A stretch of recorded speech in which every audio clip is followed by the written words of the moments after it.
Welcome to Reclaiming Home, a podcast focused on delivering thoughtful conversation and tangible actions to make housing justice a reality in our communities. I'm your host, Asale Sol Young, Executive Director of Urban Homeworks, an educator, activist, and proud Turtle Papa. I'm a Black Legacy native of Evanston, Illinois, and a proud descendant of Haitians and rural Black and Indigenous North Carolinians.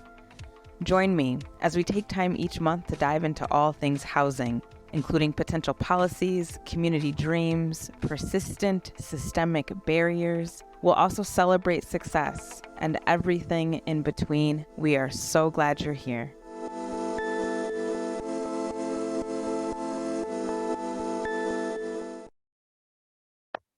Welcome.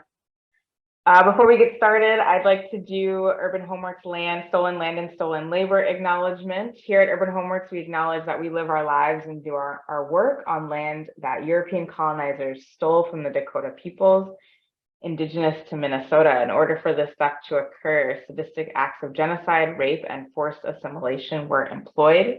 We also acknowledge that we live our lives and do our work on land that was cultivated and developed by bodies that European colonizers stole from West African countries through the transatlantic slave trade. In order for this theft to occur, sadistic acts of genocide, rape, and forced assimilation were also employed.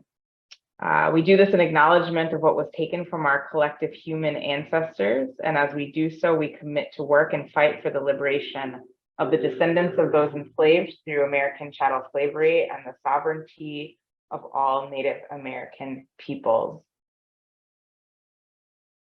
Welcome to Reclaiming Home, Housing Justice with Urban Homeworks. Today, I am so excited to be sitting down with two special guests, our Urban Homeworks Real Estate Director, Ann Ketz, and our Real Estate Project Manager, Azad Lassiter. Thank you all so much for joining me. This is really fun to get to chat in this format.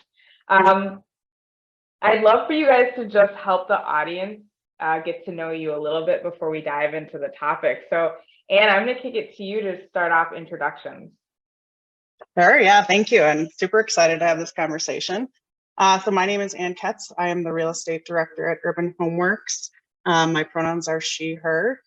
I have been with Urban Homeworks for about 6 years, and in this role, I am overseeing both our real estate development activities, which Azad is managing on a day-to-day basis. So that means primarily right now, we're doing a lot of home ownership work. And that means everything from rehab to acquisition and new construction, lining up funding sources so we keep the houses affordable and all the way through construction and sale of those houses and finding the buyers. And then on the other side, I'm also managing our our rental properties and the ongoing improvements and management and maintenance of all of those as well, and funding those as well. Yeah, and then I'll kick it off to Azad.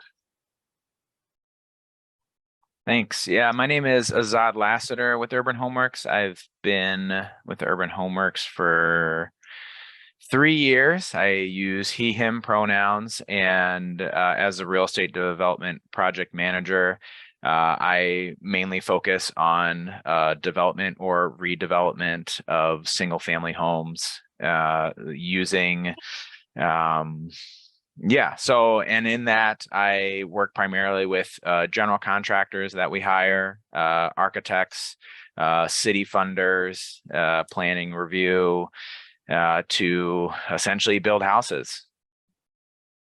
Awesome. Thank you both so much. Clearly, Azad and Ann are essential to the work that we do here at Urban Homeworks. As a quick reminder, I'm Asale Sol. I use they, them, and she, her pronouns. I'm the Executive Director here at Urban Homeworks. And Urban Homeworks is a 28-year-old affordable housing or housing justice organization. We began as a small volunteer-led nonprofit rehabbing homes for rental in the Phillips community and have grown to be a fully staffed organization with a rental portfolio of 134 units of housing throughout the Twin Cities.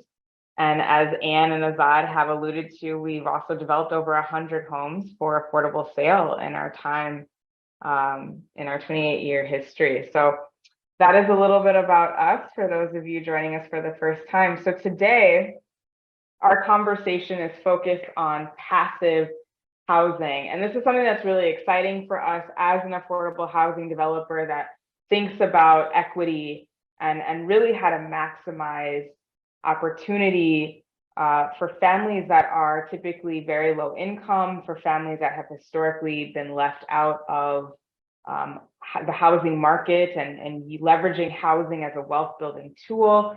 And so the work of passive housing is really exciting. The passive housing initiatives are really exciting. So we are getting ready to break ground on 8 new home ownership opportunities right here where we are recording in North Minneapolis. Shout out to Northside. And 5 of those 8 homes will be passive. And so just to kick us off on the right page, Azad, help us to understand what passive housing is and what is FIAS. And FIAS is something that honestly, I was like, I don't even know if I'm gonna say this word right away because do I know how to pronounce it? I don't even know if that's the right way to say that word. So Azad, tell us what passive housing is and why the acronym PHIUS is a part of that picture. Yeah, so passive housing it's an idea more than it is an acronym or an organization. And so truly it is an idea, and it's really how do we get to net zero? If you're familiar with the term net zero, that is, how do our houses need zero energy, or all of their energy is sustainably sourced,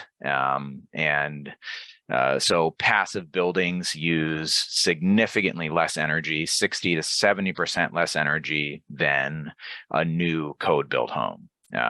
Imagine some of your older housing stock, 60s, 70s, 100 years old, we're talking significantly more energy efficient than 90%, 99% of our current housing stock. And kind of the 5 principles of passive housing are continuous insulation, and a lot of insulation. And I usually describe that as saying, when we go outside, we put a jacket over our entire body, and then maybe we have multiple layers, a raincoat, a puffy vest, a puffer vest, maybe, if you're into that. Our traditional housing stock would be like if we cut up our jacket and put it in between our bones, and then just went out there essentially with no other clothes on. But with passive housing, we're taking a big puffer vest and we're getting a rain jacket, and we have all of these layers on the outside of our house, and it's continuous. In traditional housing stock, we have lots of breaks, whether it's the wall, the floor, or the ceiling. There are just basically holes in our insulation that goes around the building. The second principle is extremely airtight housing, or extremely airtight envelope. And the reason that is because we heat air, and that is what we feel on our skin. And so if you have a house that is continually leaking air, you're having to reheat that air again and again. The third is really great windows and doors.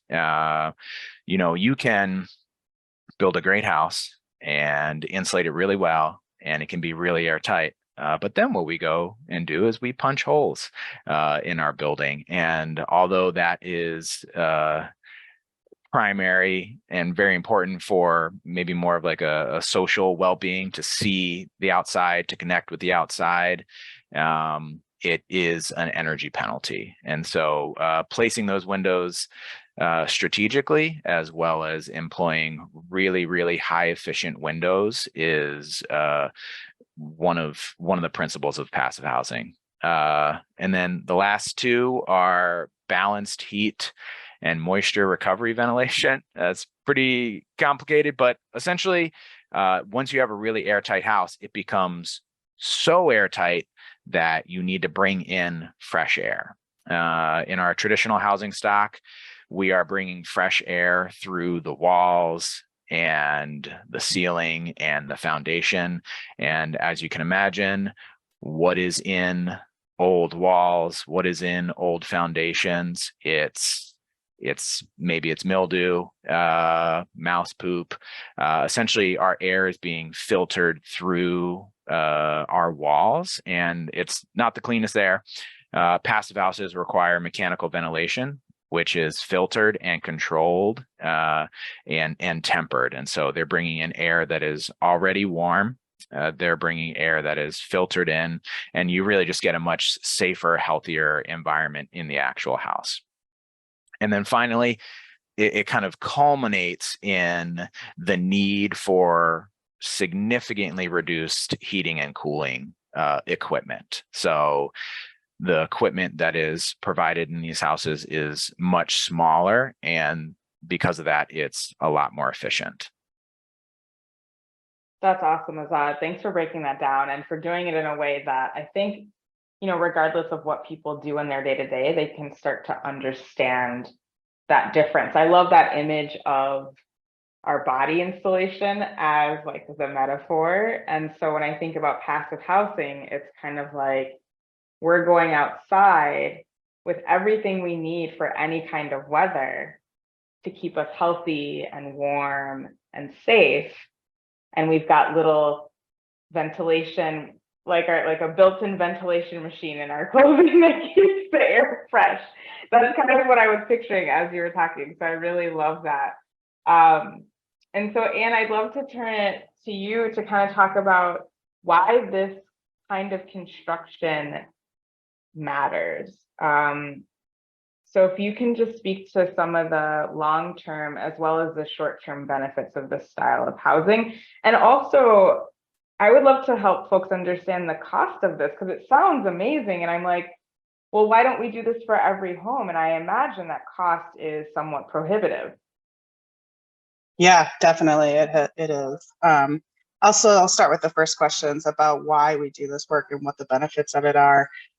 There's not a whole lot of benefits to the builder, and that's why it's honestly not getting done as much, and the cost. But the benefits are to the long-term owner, who only, not only you have a healthier and more efficient home, but also you're saving on all those long-term energy costs. And if you can ideally put in a renewable energy source like solar panels. We are not adding those to these current houses, but they are going to be ready for them.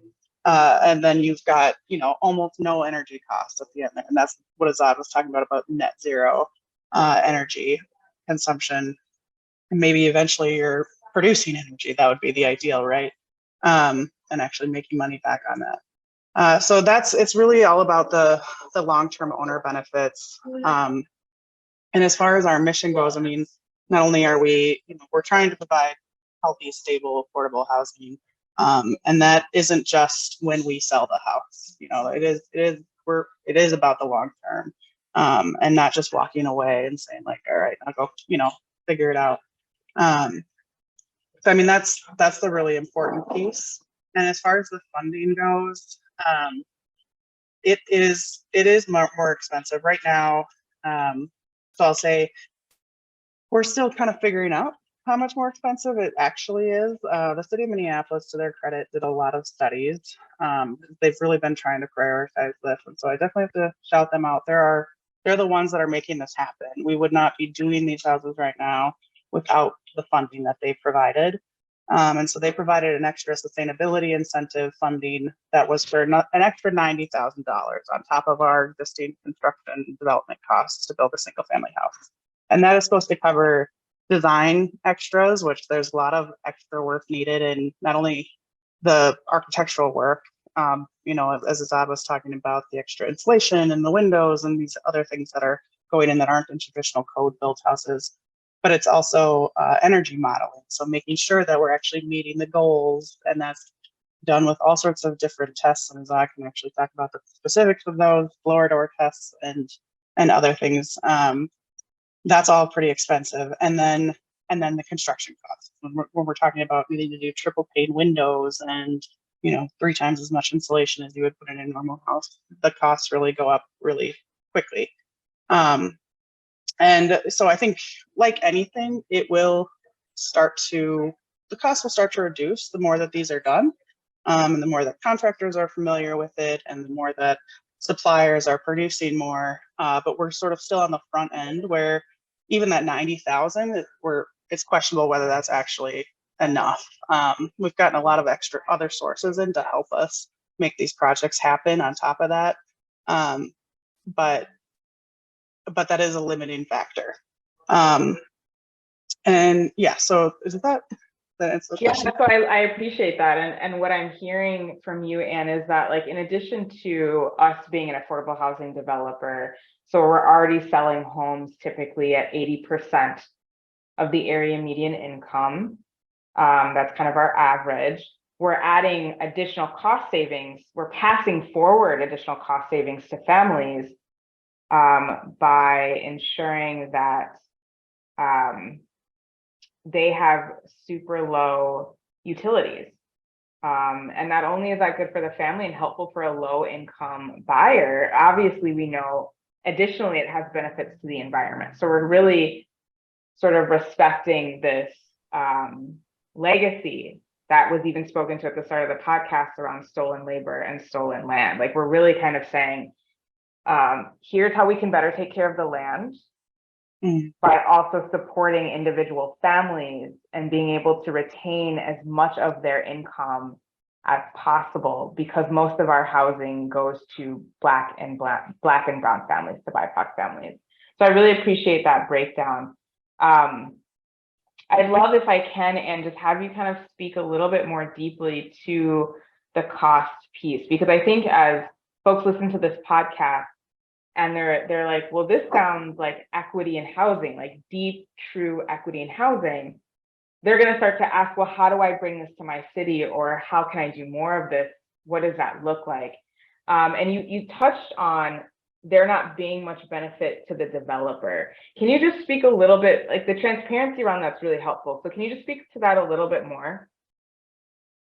Sure, yeah. So most of the passive houses that we see being built right now are being built by wealthier individuals or families. That it's more in the luxury market right now because it costs extra. Now, I mean, it costs a lot to build a regular code-built single-family house these days. I mean, and Azad, maybe chime in here real quick. What are our construction costs at?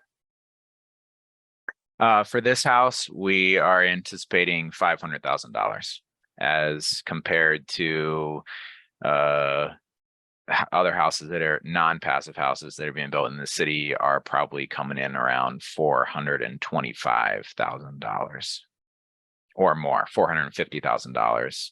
It's very expensive to build housing right now.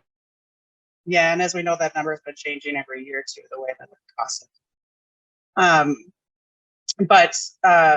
So getting back to that additional cost component, like I said, that's 75,000 extra that we're putting in just in construction costs, plus design fees and environmental testing fees.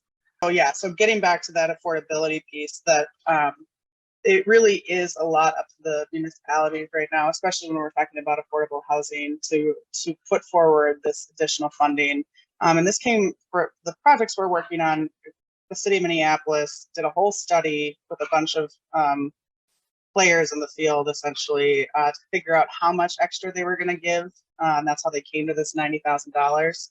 And I'm sure that they would be willing to share that with other municipalities to help put forward that funding elsewhere, because this is not currently coming from the state or the county level. It's all city driven, at least here. And so that's the real important piece. That has to be a priority. Otherwise, it's not going to be built to the masses until it's affordable to do that. And that's the unfortunate truth of it. Again, like I said, it's not benefiting the developer, so there's no incentive for them to build it unless either the city's requiring it or or they're providing the money to do it. We did start out in this work too. We've been, as much as we can get extra energy efficiency in our houses, we've been doing that for a while. So we started out with zero energy ready houses, was the last several houses that we did before this additional money came forward. And that is essentially, it's called ZERH, zero energy ready housing. That is setting everything up to be able to get to that point with a few extra additions that then you would be able to get to net zero.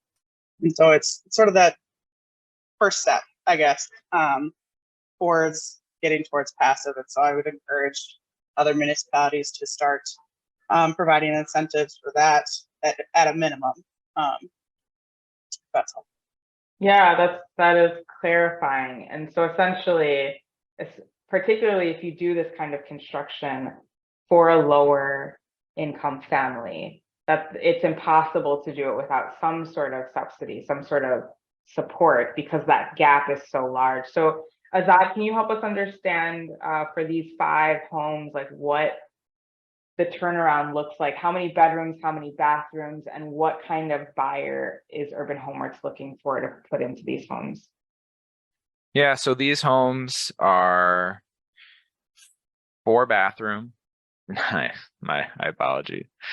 4-bedroom, a lot of bathrooms. No, not at all. No, pretty traditional. 4 bedrooms, 2 bathrooms, and they have a 2-car garage in the back, which is ready for an electric vehicle. So it'll be ready to install your charger. Same thing, ready to install the solar, as Ann had said. And they're slab on grade. They're visitable, meaning they're accessible to someone in a wheelchair. You can roll a wheelchair right up off the street from the sidewalk or the garage into the house, and the bathroom is accessible. Not fully ADA compliant, but if someone were to visit, they could utilize the space. Outside of that, we kind of have a mix of ownership opportunities. Some of the houses will be available at 60% AMI with the CLCLT. And then some others will be available at 80% AMI, also with a land trust involved in that. And then also, some of them will be available at 80% AMI in a traditional sale without a land trust involved. So we're kind of hitting 3 different income levels there, as even the traditionally sold will be less affordable from standpoint of a mortgage. So those are kind of the 3 ownership opportunities, and then they're around 1,400 square foot finished space. So and then super energy efficient as well. Yeah, that's great. I love the diversity of income levels that will have access to this opportunity in their home, to make it incredibly efficient and to save a lot of money on their bills. For those who are coming to this podcast outside of Minnesota or just from a different background, obviously when we say AMI, we mean area median income. And on average here, a family making 60% of the area median income is roughly a family making, is a family making roughly $60,000 a year and having 4 members of their family. So it's deeply affordable housing at that level, at that 60% level. And Azad, are you able to just kind of give us that number estimate sale for the 80% AMI buyer who's buying in the standard market outside of the land trust? Yes. Yeah, so that sale price will be around $275,000, $280,000, depending on the appraisal on when it finishes. That is incredible. $275,000 to roughly $280,000. Brand new development, y'all. Completely passive certified house, set up for electric vehicles, set up for solar panels, 4 bedrooms, 2 baths, supporting a family of 4 at 80% of the area median income. The houses on average in the city of Minneapolis are going for around $350,000, brand new construction, not passive housing. So just shout out to the city of Minneapolis. I know you gave them a great shout out, but I just want to like really add some emphasis to that shout out. This is really important that the city of Minneapolis is supporting, because as Anne has spoken about, we would not be able to do this without the added funding that the city is providing. So great work, CPED. We see you. We thank you. I'm going to keep the conversation rolling. I'd love for, I think, people would like to understand where this concept came from. And you've spoken a little bit to why it isn't more popular. So I understand that it's not more popular because it is so expensive. But where did this notion of passive housing come from? And if you were going to advocate for incentives to go along with this kind of development, and I think both of you can answer this, but what would you ask municipalities and states to prioritize to get more people to build this kind of housing? And I'm going to kick it first to you. No, I was hoping you were going to ask Azad first, but I'm hoping Azad knows the history, actually, because I don't know where it started. But yeah, if we were going to ask them what to prioritize, I mean, I think the important thing is prioritizing the incentive piece and not the requirement piece. As soon as if they just suddenly like switch to like everybody has to build passive housing, it doesn't just work that way right now. We just won't have any houses built. So especially when we're in this sort of emerging time when this is becoming more popular, but it's still not very well known. And the subsidy piece is really important. And the support in that, I think too, like we've been experiencing some problems between the zoning code, which doesn't match up with the sustainability department's priorities of the city. And so we're kind of trying to work between both departments and running into problems because they've got different guidelines that they're following or different priorities. So the departments really coming together and doing these things together feels really important.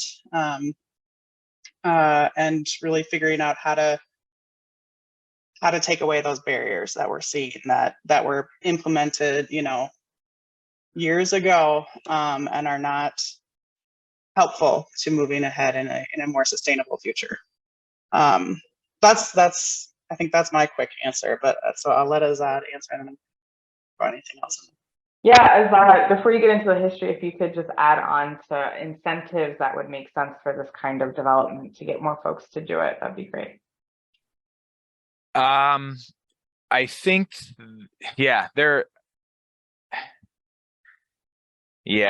So, I mean, the Inflation Reduction Act will provide a lot of incentives already, which is nice. And they're still kind of nailing out the details on that. But builders, developers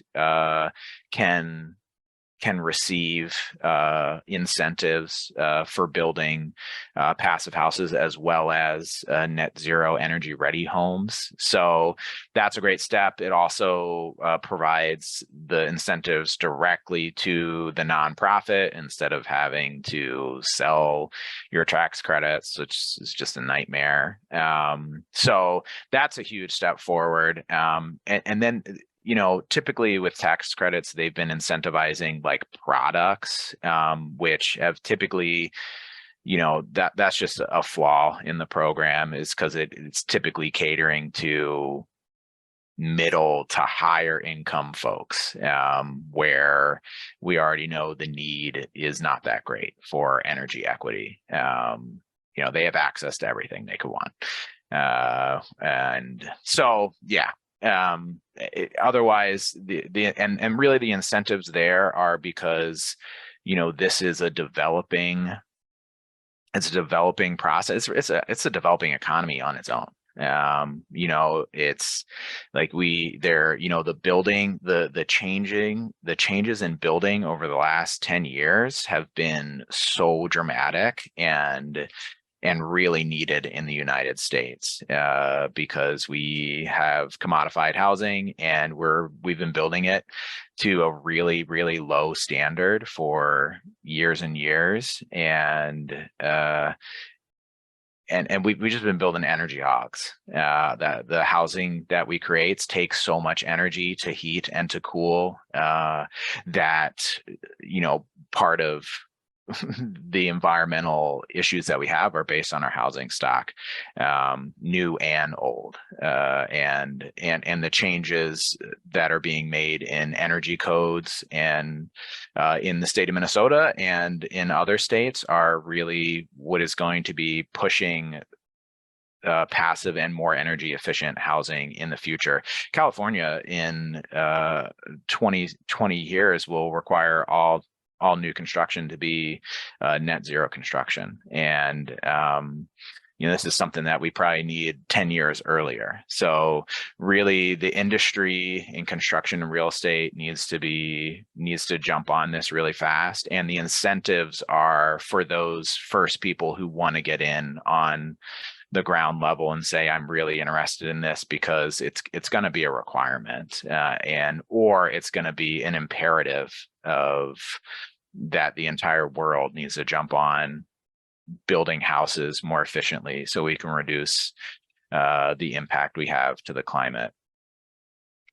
Yeah, I appreciate that perspective, Azad. And we know, unfortunately, that the impact on the environment in the future isn't a big enough incentive for us collectively as human beings. And so it is helpful to hear about some of the other incentives that are out there for this kind of construction.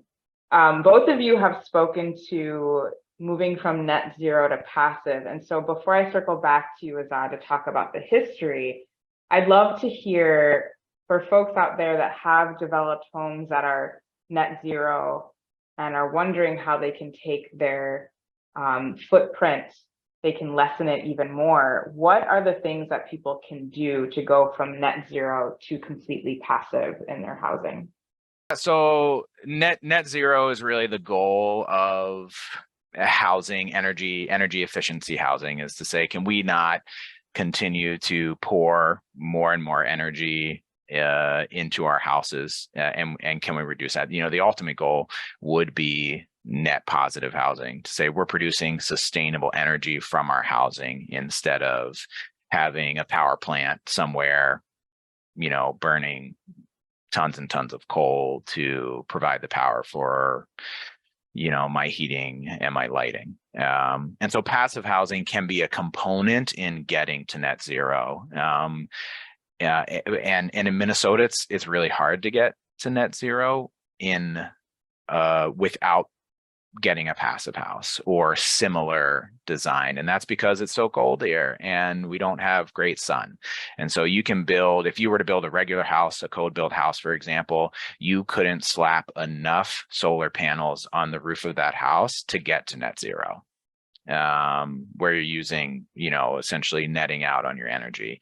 And so because of that, to get to net zero, you have to build a really efficient house that gets you 70% of the way there. And then you can go ahead and you can add on a solar array that will get you down to net zero. And so, I hope that's a good clarification between the two.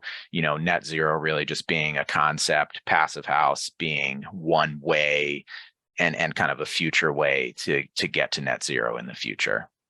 Got it. So passive is very close to netting zero, but it's not quite there yet. And so passive is one opportunity to move you and your household, your family, to having zero household impact. It gets you closer than any other type of construction right now. But you will, to your point, have to add, if you want to get to zero, you have to add the solar panels. And well, you don't have to add electricity for your car, but obviously we know that has amazing impacts for the environment as well. Okay, that's really helpful clarification. So passive houses aren't net zero yet, but they are well on their way.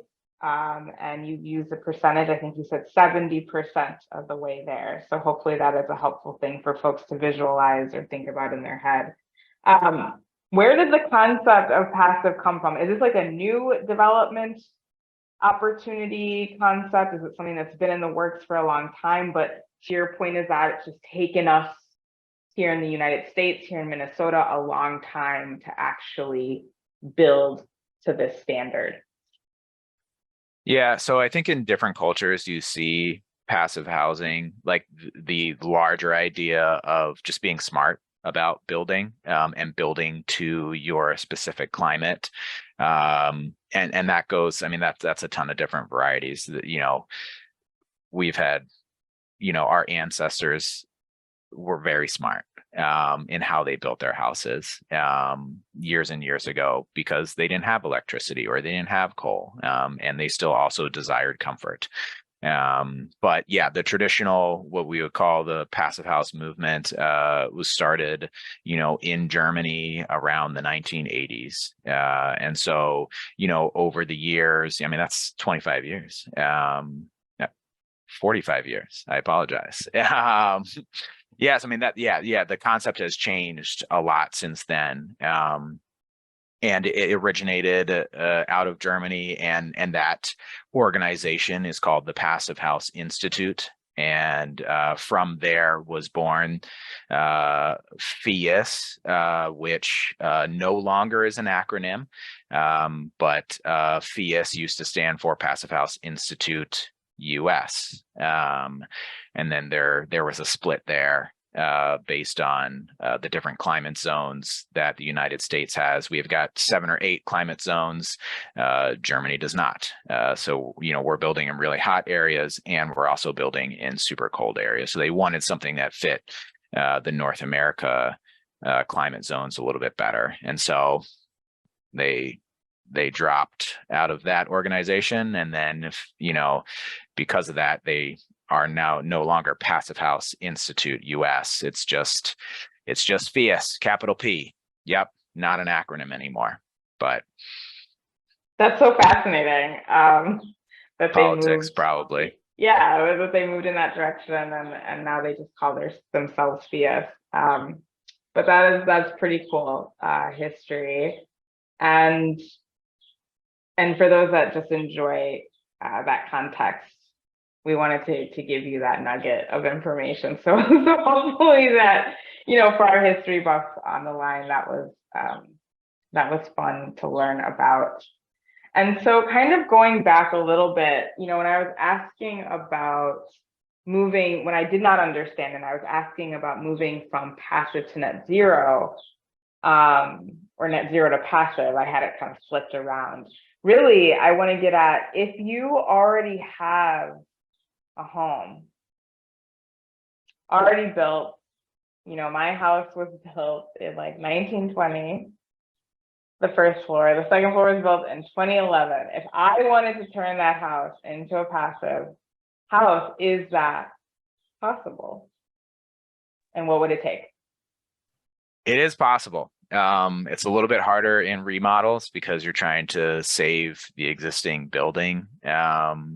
But yeah, no, it's being done. And it's typically being done. I mean, there have been historical preservation that has utilized passive house certified projects. And so it is possible. It requires a lot of math and a lot of engineers, even more so on on the remodel side of things. And most of that is just to protect. Passive houses are significantly more durable than their traditionally built counterparts because they think about moisture management in a way that we never really have, especially as new building components have come into play. You kind of have to be careful because you can't just go and slap a bunch of insulation on the outside of your building and say, I've got a passive house. Passive house really reckons with a lot more than that, including durability and moisture. So it is totally possible.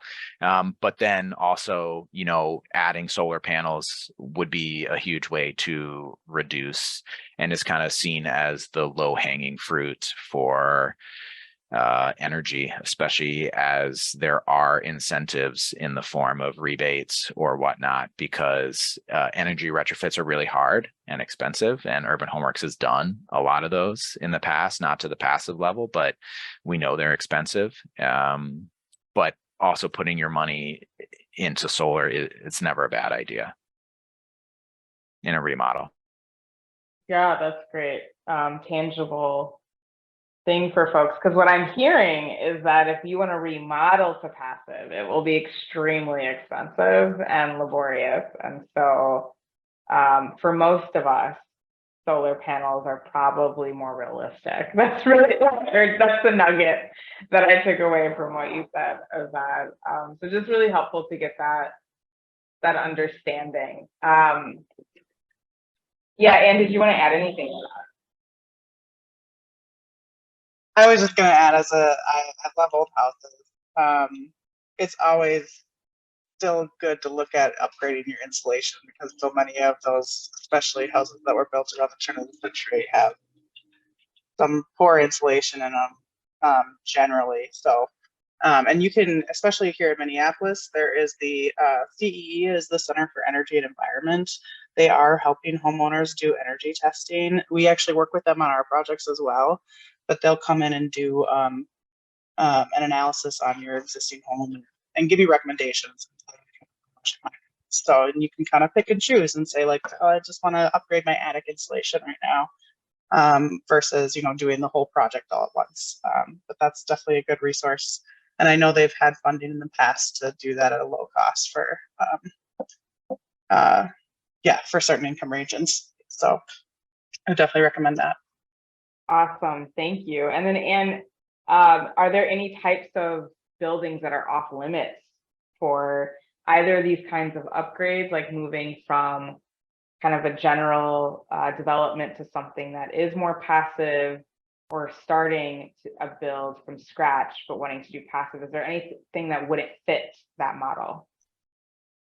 No, not really. I mean, it's just all about, because it is, you know, it's using our current building technologies and adding on to it and making it better. I would say a lot. So I have one caveat to what I said in the beginning, where developers are incentivized to do that. This is in the homeownership realm, in the single family development side. Commercial construction and rental development or office development, we're seeing it actually more often there because the owner or developer is the one that's intending to own it long term, and they're going to see the financial benefits that come from that, reduced utilities. So yeah, and there's been a few examples of that here in the Twin Cities already as well. So yeah, just wanted to clarify that. Awesome. So what I heard was that there's a lot of incentive on the rental multi-unit side, and we're working on incentivizing it for future homeowners. So that's great. Yeah, I think that that's the conversation. I feel like we just took people through a pretty deep dive on passive construction locally. And it's really interesting to hear, Azad, when you mentioned what they're doing in California. I really appreciate that. So I think, again, as folks are hearing this podcast and trying to figure out, okay, how do we do this at a larger scale? Knowing how legislation really helps that is going to help us move it forward faster locally. in Minnesota as well as in other places. So thank you both so much for being with me today. It's really fun to get to hang out with staff on the podcast. And I hope that audience, if you have any questions for us, we have two incredible resources for you right here. You can shoot us an email if you have a question, if something was confusing. Also, keep your eyes peeled for like the development of these amazing projects that we're really excited about. Keep checking our website for those pictures. Both our website, our Instagram, and our Facebook will be tracking that progress. As well, you'll have opportunities to come volunteer with us. So stay connected. From my understanding, from the mathematics on this project, it's going to take about $415,000 in giving for us to finish these 8 homes and to do them without any deficit to the organization. And so as you follow along on the progress, we really ask that you also consider giving so that we can keep doing this work. Obviously, if we do it at a deficit, the organization will not sustain. And so the way to give to our organization is to hit us up at www.urbanhomeworks.org/donate. That's www.urbanhomeworks.org/donate. Again, want to give a shout out and a huge thank you to the City of Minneapolis, to CPED, the Community Planning and Economic Development branch of the city. We've got some great allies and advocates in that department. So much gratitude to you all. Also to Minnesota Housing Finance Agency, MHFA. Shout out to y'all. Thank you for your ongoing support for our work. The Met Council, and all of you listeners who have just stuck with us as individuals, continue to volunteer, show up and support, liked our Facebook posts and our Instagram posts, and donated to the organization. We also want to thank you. The last piece I'll say is just keep an eye out on how zoning in Minneapolis, how that conversation is going. It's literally underway right now, and we're trying to figure out how to create greater leniency for deeply affordable ownership opportunities that help the city actually reach its 2040 goals. And so the zoning that Ann spoke to a little bit earlier is really important in that, as well as expanding just ways that we can take a single family lot and get the most usage out of it for families that is still dignified, right? We don't want to cram families into a space that puts more families on a lot, but makes them incredibly uncomfortable just because they're lower income families. That is literally the opposite of what we do here at Urban Homeworks. So keep following that. We'll try to give you all updates maybe in the fall and another podcast. But otherwise, hope you all have a great day. Thanks for joining. Thank you so much for tuning in for Reclaiming Home, Housing Justice with Urban Homeworks for today's discussion. If you like this podcast and want to support Urban Homeworks housing work, head over to www.urbanhomeworks.org/donate to make a gift, attend a future event, volunteer with us, or learn more. Until next time, remain connected and informed.